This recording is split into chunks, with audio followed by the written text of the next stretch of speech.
kita dan mengikuti teladan cara yang Tuhan berikan kepada kita. Makanya ada pepatah bilang begini, buah jatuh tak jauh dari apa? Pohonnya. Maksudnya begini, maknanya kebiasaan, karakter, atau hidup seorang anak tak akan jauh berbeda bila dibandingkan dengan karakter, kebiasaan, atau hidup orang tua.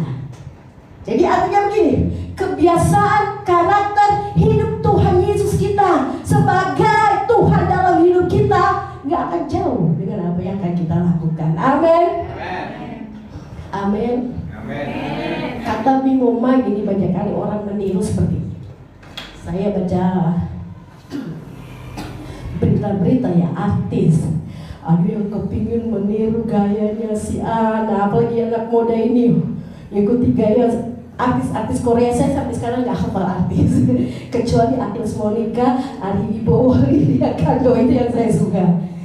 Tapi yang lain-lain, kalau di rumah suka ngobrol, wah kalau orang-orang di rumah itu artis Korea kena semua. Kalau boleh ikut tiru gaya mereka. Ada yang sampai membaca di berita operasi muka supaya sama, ya kan? Siapa itu artis itu? Angelina ya. Dia kan artis terkenal. Ada orang ada banyak uangnya, dia operasi berkali-kali mukanya. Pertama-tama mirip sama, dia tiru gayanya, lama-lama apa? Jadi nggak sama, malah jadi rusak. Uangnya hilang, mukanya rusak.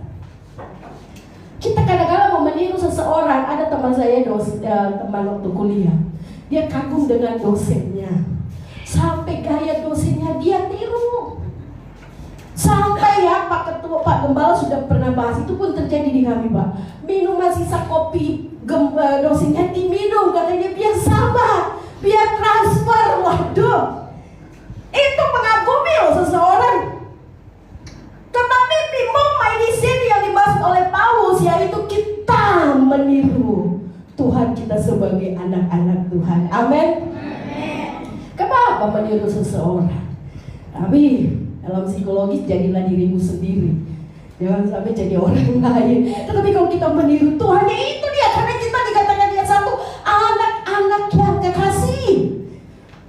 Kalau di rumah seorang anak, apalagi anak kecil, wah, gaya papa mamanya pasti dia ikuti. Nah itulah. Lalu apa yang harus kita tiru dalam pembacaan nas kita pada pagi siang hari ini di Efesus pasal yang kedua? Ya, yang pertama, Paulus mengajarkan sebagai anak Tuhan yang harus kita tiru kepada Tuhan kita di ayat yang kedua. Dan hiduplah di dalam kasih sebagaimana Kristus Yesus juga telah mengasihi kamu dan dalam menyerahkan dirinya untuk kita sebagai persembahan dan korban yang harum bagi Allah, menunjukkan kasih seperti Kristus telah nyatakan. Hidup dalam kasih sebagaimana Yesus telah mengasihi. Kalau kita baca firman Tuhan, Yesus karena kasihnya dia mengorbankan dirinya untuk kita. Amin. Berarti kita harus mengasihi. Gak mudah Bapak Ibu. Mengasihi kamu dan telah menyerahkan dirinya untuk kita sebagai apa? Persembahan dan korban yang harum bagi Allah. Ketika kita mengasihi Tuhan, meniru Tuhan kita menjadi anak Tuhan. Ada transformasi dalam diri kita. Ada hal-hal yang perlu kita korbankan dalam diri ini. Kamu dan Bapak Ibu, saya berapa bulan ini diuji Tuhan. Bagaimana untuk mengasihi, mengampuni orang yang sudah benar menyakitkan. Kamu dah berkorban hati, pikiran.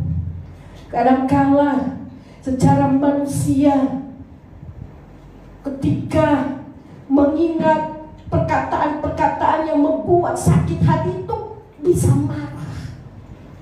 Tetapi saya baca ayat ini, Kristus juga telah mengasihi kamu dan telah menyerahkan diri untuk kita sebagai persembahan dan korban yang harum. Mengasihi, kata kasih kita tidak usah bahas. Tapi bagaimana supaya hidup kita ini dipersembahkan menjadi persembahan yang harum. Mengasihi berarti bisa mengampuni. Nah mudah Bapak Ibu. Saya percaya ketika kita bisa mengampuni, tidak mengingat kesalahan orang, Ada korban hati, korban perasaan, korban harga diri. Kadang kita cuma datang berlutut menangis di hadapan Tuhan. Tuhan, aku gak sanggup lagi Tuhan. Ini harga diri mau kemana? Yesus sendiri adalah Tuhan. Harga dirinya dihancurkan. Kenapa? Dia mengasihi.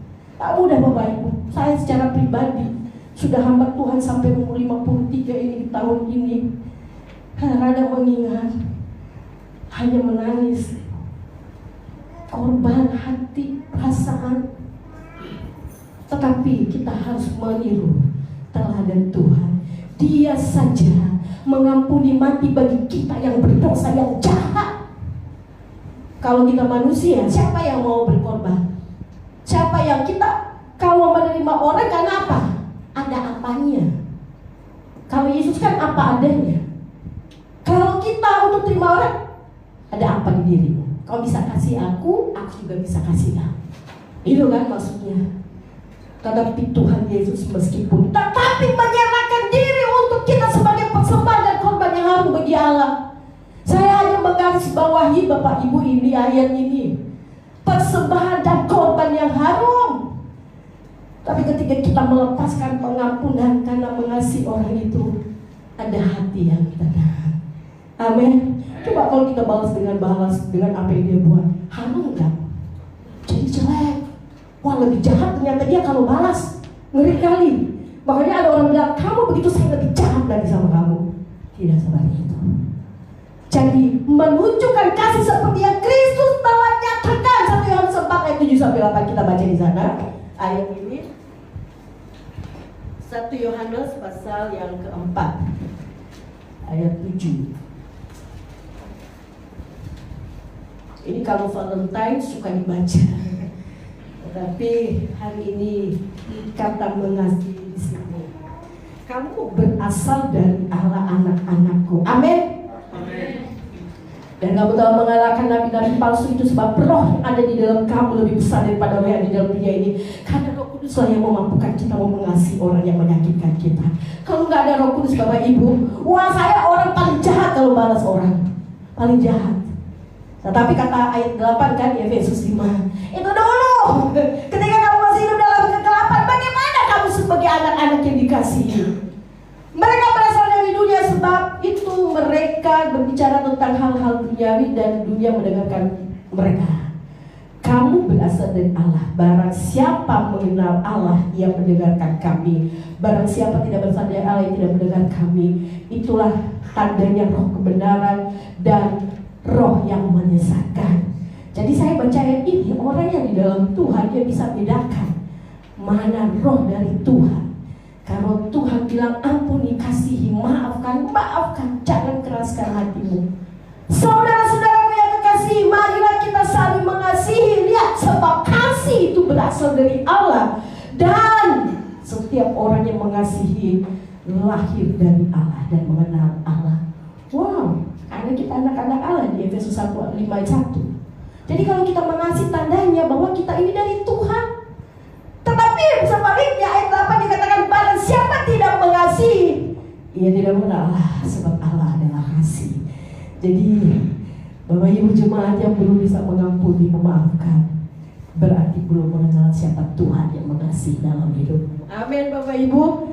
Coba bilang kiri kanan, mengasihi. Gak mudah ya untuk mengasihi seseorang. Kita kembali ke Efesus pasal 5 tadi, perlu pengorbanan. Dalam pengorbanan itu kita percaya nama Tuhan dimuliakan, mengasihi serta melakukan sebab ayat 3. Sebab inilah kalau kita lihat ya, maaf di Efesus, kembali kepada Efesus pasal 5. Jadi sebagai anak Tuhan, mimomai, ayat 2 dikatakan, dan hiduplah dalam kasih sebagaimana Kristus Yesus juga telah mengasihi kamu dan telah menyerahkan dirinya untuk kita sebagai apa? Persembahan dan korban yang harum bagi Allah.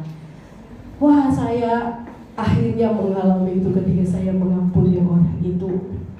Tadinya mau ngomong pun susah karena marah. Lihat mukanya pun gak mau. Wah, ini kan bikin sulit sendiri. Tetapi baca ayat ini, persembahan dan korban yang harum. Ketika kita mampu mengasihi orang itu dalam tindakan, memaafkan dia, mengampuni dia, tidak mengingat kesalahan kita, ada korban hati, tetapi harum bagi Allah. Amin, Bapak Ibu. Kita tentunya mau hidup kita membawa harum, ya. Kalau orang pakai parfum udah enak sekali kalau dekat dengan dia, betul? Tapi coba kalau orang bau yang lain, aduh kalau boleh coba-coba jangan dekat-dekat. Tetapi kalau orang harum, kalau kepingin nempel terus, ya seperti itu. Ya. Nah inilah yang harus kita tiru, menunjukkan kasih seperti Kristus telah menyatakan di dalam hidup kita. Jadi yang pertama, hiduplah dalam kasih, milikilah kasih dalam hidupmu. Lalu yang kedua, ayat 4 Bapak Ibu, kita baca ayat 4 ini. Demikian juga perkataan yang kotor, yang kosong atau yang sembrono, karena hal-hal ini tidak pantas, tetapi sebaliknya ucapkanlah syukur. Saya baca ayat ini Bapak Ibu, karena hal-hal ini tidak pantas, tetapi sebaliknya apa katanya? Ucapkanlah syukur. Jadi menjauhkan hidup dari perkataan yang kotor. Apa sih perkataan yang kotor? Tidak memberkati, kata-kata yang menyakitkan. Makanya ada yang bilang perkataanmu lebih tajam daripada pisau, membunuh sikap orang, karakter orang. Kata-kata yang kosong, gak ada makna dia omongin, ngapain? Cerita sana, cerita sini, gosip sana, gosip sini, ngapain kita bicarakan hal itu? Lalu kata yang sembrono, orang bilang kan sembrono sembarangan yang bicara loh, nggak tepat yang bicara, tahu nggak? Sembrono sekali, asal ngomong asbun, asal bunyi, nggak dipikirkan. Makanya ayat 6 dibilang janganlah. Kita lompat ke ayat 6 Bapak Ibu. Janganlah kamu disesatkan orang dengan kata-kata yang hampa, karena hal yang bikin mendatangkan berkah Allah atas orang lain. Orang yang ngomong kosong, orang yang ngomong sembrono, orang yang ngomong kotor itu hampa. Tetapi orang lebih senang mendengar omongan seperti ini, betul nggak? Senang orang dengar yang begitu, padahal dia nggak sadar sudah menyesatkan pikirannya yang baik. Coba kita lihat secara psikologis, orang lebih senang mendengar perkataan-perkataan seperti ini, apalagi gurauan-gurauan yang wah, gak ada makna. Saya suka bergurau Bapak Ibu. Kemarin saya ketemu dengan bapak-bapak di TGBD, bergurau yang minta ampun. Nah saya ingat ayat ini, saya bilang jangan sembarang bicara ya, bagus hidup. Ya orang tahu lah kalau kita pendeta kumpul, kalau orang di PPDI, waduh ngomongnya minta ampun. Ya tapi cuma di depan kita pendeta. Ya kita juga kadang di kantor sudah begitu.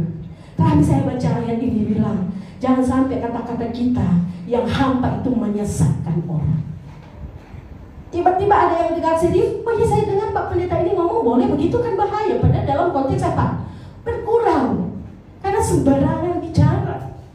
Harus tahu tempat. Sebab itu janganlah berkawan dengan mereka. Waduh, ayat 7 saya baca ini Bapak Ibu. Sebab itu janganlah kamu berkawan dengan mereka. Jangan berkawan dengan orang-orang yang bicaranya kotor terus. Nanti lama-lama kamu jadi perkataan kotor. Karena 1 Korintus bilang apa? Pergaulan yang buruk merusak. Ya seperti tadi, kalau kita meniru orang yang bicara baik, kita jadi baik. Tapi kalau kita dengan orang terus omongannya sembarangan, sembrono, lama-lama kita jadi sembarangan bicara, asal ngomong, tidak dipikirkan, sehingga kita tidak tahu kita adalah anak-anak Tuhan yang dikasihi. Mengapa keluar perkataan yang kotor, yang sembarangan? Saya baca ayat ini Bapak Ibu. Kita lihat tadi di ayat yang keempat. Makanya ada garis, karena hal-hal itu tidak pantas, tetapi sebaliknya ucapkanlah syukur. Dalam konteks ini Bapak Ibu, kalau kita tidak mengucap syukur, omongan apa yang keluar dari mulut kita? Bersungut-sungut. Dari bersungut-sungut marah-marah. Jadi orang yang tidak mengucap syukur, tidak pernah puas dengan apa yang ada pada dia, sehingga bilang, aduh Tuhan masa begini. Lihat orang diberkati, masa dia diberkati, saya enggak. Jangan. Akhirnya kita sendiri, hati kita menjadi tidak baik. Jadi karena hal-hal ini tidak pantas, tetapi sebaliknya ucapkanlah syukur. Saya percaya orang yang mengucap syukur, ada perkataan selalu bilang terima kasih Tuhan. Walaupun hari ini cuma makan nasi dengan garam, dengan tempe, terima kasih Tuhan. Ibu-ibu, amin. Jangan marah-marah sama suami. Ini kok dari hari-hari sudah seminggu sebulan tempe tahu terus, nak macet bla bla bla bla. Omongannya udah keluar. Sembarangan ngomong di depan orang pun suaminya dibuat begitu. Ini gak pecus kerja, gak kasih nafkah keluarga. Kenapa? Gak ada ucapan syukur. Saya renungkan ayat ini. Wah, ternyata orang yang omongannya sembarang karena gak ada hati mengucap syukur. Amin. Bilang kiri kanan lu mengucap syukur. Coba kalau orang mengucap syukur, yang keluar dari mulutnya selalu bilang dipuji Tuhan. Biar cuma naik motor walaupun kehujanan gak jalan kaki, puji Tuhan. Kan gitu kan? Jangan marah-marah sampai tengah motor, ya kapan saya dapat mobil Tuhan.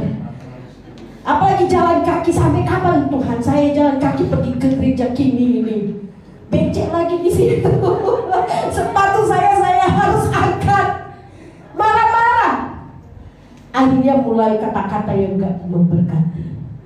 Harusnya bersyukur, terima kasih Tuhan. Walaupun saya jalan kaki saya kotor, tetapi masih kuat untuk jalan kaki. Amin. Kata-kata yang memberkati, nggak sembarangan, nggak sembrono. Tadi firman Tuhan bilang, nggak kosong. Aduh, coba Tuhan kalau saya punya mobil, hujan-hujan pun saya pergi, omong kosong. Coba kalau ada mobil nanti kan suka begitu, omongan kosong. Ya Tuhan, hari ini saya nggak bisa memberkati karena saya nggak ada uang. Apa yang ada padamu, berikan kepada Tuhan. Ketika Musa dipanggil oleh Tuhan, Musa bilang, Tuhan saya nggak ada apa-apa. Apa yang ada pada Musa? Hanya tongkat Tuhan. Gunakanlah itu. Orang yang mengucap syukur, perkataannya akan dia jaga karena dia pakai apa yang Tuhan percayakan dalam hidupnya. Amin. Amin Bapak Ibu. Amin. Jadi yang kedua, sebagai anak Tuhan, kita menjauhkan dari perkataan yang kotor, kosong, dan sembunyi. Dan hal itu hanya bisa kita lakukan jika kita tetap mengucap syukur. Ada mujizat dalam ucapan syukur. Coba Bapak Ibu, saya pernah alami itu. Hanya makan nasi, makan nasi doang enak deh. Tapi bersyukur ternyata dikunyah lama-lama enak. Gitu ternyata. Coba walaupun mungkin ada cabai apa cuma cabai terus, ini lama-lama kembung perut saya. Kembung memang perut ngupati saya. Jadi jangan sembarangan, jangan sembrono, meniru Tuhan. Yesus kalau kita lihat dalam pelayanan, kapan dia mengeluarkan kata-kata yang kotor, kata-kata yang menyakitkan. Orang khawatir, dia bilang jangan khawatir. Ketika orang datang, kita lagi khawatir, biarin aja kamu khawatir. Lagian lo begitu hidup dalam dosa, makanya hidupmu jangan, gak bisa. Bukan urusan kita. Amin. Nah ini yang perlu kita perhatikan di dalam ayat ini. Makanya firman Tuhan katakan di 1 Tesalonika 5 ayat 18. Ayat ini sudah sangat jelas ya. Ya, sama-sama ucapkan 2, 3. Mengucap syukurlah. Karena itu yang dikehendaki siapa? Tuhan. Jadi Tuhan tahu keterbatasan kita. Manusia ketika dia tetap mengucap syukur, tetap ada sukacita, tetap perkataannya keluar perkataan yang memberkati. Yang ketiga, yang terakhir, ayat yang ke-8, masih di Efesus pasal 5. Ayat yang ke-8 Bapak Ibu, bagian B. Di sana dikatakan begini. Sebab itu hiduplah sebagai anak-anak terang. Matius 5 ayat 14 bilang, kamu adalah terang dunia. Mengapa harus hidup sebagai anak-anak terang? Ayat 9 menjawab. Dikatakan di ayat 9, karena terang hanya apa? Berbuahkan kebaikan dan keadilan dan kebenaran. Wow. Orang yang hidup dalam terang, dia tahu bersikap untuk apa? Melakukan kebaikan. Gak ada manusia yang baik di dunia ini. Roma 3:10 udah gak ada. Tetapi kita meniru bagaimana Tuhan dalam pelayanannya selama hidupnya, dia mengajarkan kita untuk melakukan hal yang baik. Berbuahkan kebaikan sebagai anak-anak terang. Mari kita berbuahkan kebaikan, keadilan. Kata adil dan kebenaran. Dan ayat 10, sebagai anak terang, kita tahu ayat 10, ujilah apa yang berkenan kepada Tuhan. Amin. Kita harus menguji. Kan kita hidup dalam terang. Benar gak sesuai firman Tuhan tindakan saya? Benar gak cara saya bicara sesuai firman Tuhan? Uji. Selama ini sikap saya, tindakan saya ternyata tidak menunjukkan sebagai anak terang. Nggak ada kebaikan dalam perkataan saya, tidak ada keadilan dalam tindakan saya, tidak ada yang benar yang saya lakukan, semua salah terus. Ada hal yang perlu kita tiru kepada Tuhan kita. Yesus berkata, akulah terang dunia. Hanya bisa kita lakukan kebaikan, keadilan, dan kebenaran dengan hidup dalam terang itu. Amin. Hiduplah dalam terangnya Tuhan. Gak bisa kita hidup dalam terangnya kita sendiri. Gak bisa. Kalau kita lihat terangnya Tuhan, firman Tuhan dalam Mazmur pasal 100 berapa itu, firman-Mu adalah pelita bagi kakiku dan terang bagi jalanku. Hanya lewat firman Tuhan kita mendapat penerangan dalam cara berpikir kita. Hanya dalam firman Tuhan kita tahu bertindak yang benar sesuai firman Tuhan. Saya mengakui saya sebagai hamba Tuhan masih banyak kesalahan. Saya suka bilang mungkin dari Bapak Ibu Jemaat saya yang paling berdosa. Kenapa? Karena saya tahu firman Tuhan, tetapi masih melakukan hal-hal yang menyakitkan, masih melakukan hal yang tidak baik, yang tidak benar. Jadi saya merenungkan firman Tuhan ini dan Tuhan Yesus. Ayat 10, ujilah apa yang benar kepada Tuhan. Belum tentu manusia bilang hebat kau, keren kau, dia dapat Tuhan. Tapi kalau Tuhan bilang, engkau hambaku yang ku kasih, aku berkenan. Galatia bilang, Paulus bilang, lebih baik aku menyenangkan hati Tuhan daripada menyenangkan hati manusia. Kadang-kadang kita sebagai manusia, ABS asal Bapak senang, padahal di belakang tindakan kita tidak betul, tidak benar. Uji semua sebagai anak terang, dan hanya firman Tuhan yang mampu menerangi semuanya. Hanya firman Tuhan, gak ada yang lain. Kalau kita lihat anak terang pasti menghindari dalam hidup melakukan yang tidak boleh dilakukan di ayat ketiga. Sebagai anak-anak terang kita tidak boleh lakukan yang ayat yang ketiga, kita lihat di sini. Tetapi, ya kita baca bersama-sama. Percabulan dan rupa-rupa kecemaran atau keserakahan disebut saja pun jangan di antara kamu, sebagaimana sepatutnya bagi orang-orang kudus. Disebut saja pun, kata Alkitab. Aduh, saya bilang Tuhan, saya masih jauh. Nggak boleh kita tiru yang kita lakukan. Tidak boleh meniru ayat yang ketiga. Mengapa Bapak Ibu? Karena di ayat yang kelima dikatakan, ini saya baca ayat ini sampai bilang Tuhan, orang yang meniru hal itu. Ayat 5 mari kita baca. Karena ingat lagi ini baik-baik, tidak ada orang Sunda, orang cemar, atau orang serakah, artinya penyembah berhala, yang mendapat bagian di dalam kerajaan Kristus dan Allah. Kita percaya Yesus adalah Tuhan dan Juru Selamat. Ketika percaya diselamatkan. Bukti kita percaya kepada Dia karena hidup, karena anugerah kita melakukan, meniru apa yang Tuhan ajarkan.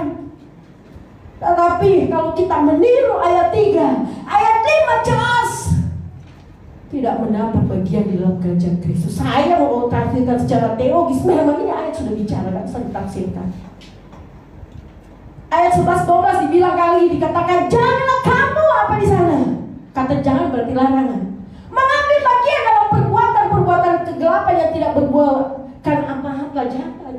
Tapi kita harus, ayat yang bagian B sebaliknya, telanjanglah. Kita melakukan hal yang tidak baik, akuilah di hadapan Tuhan. Amin. Amin. Amin. Jadi kita sebagai peniru Tuhan, memang kita harus dikatakan hidup kudus. Semua harus dihindari, bukan supaya umat menjadi kudus. Saya garis bawah ini, melainkan bukan ya menjadi umat yang kudus, melainkan karena umat Tuhan harus hidup kudus sebagaimana seharusnya orang kudus hidup. Amin. Kan bilang di ayat tadi, di ayat yang ketiga tadi. Yuk kita lihat lagi. Sepatutnya bagi orang-orang kudus, semua orang dihindari bukan supaya umat menjadi kudus, tapi ingat, sebagai anak-anak Tuhan, anak-anak terang, kita adalah umat yang harus hidup kudus. Amin. Proses Bapak Ibu gak mudah, proses.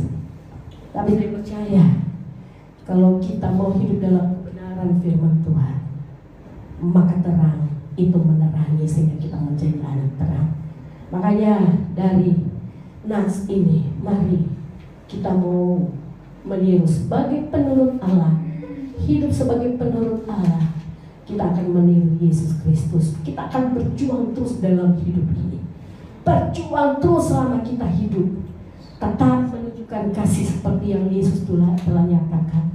Hidup dalam kasih. Yang kedua, menjauhkan hidup dari perkataan yang kotor kosong sembrono, dan hidup sebagai anak terang.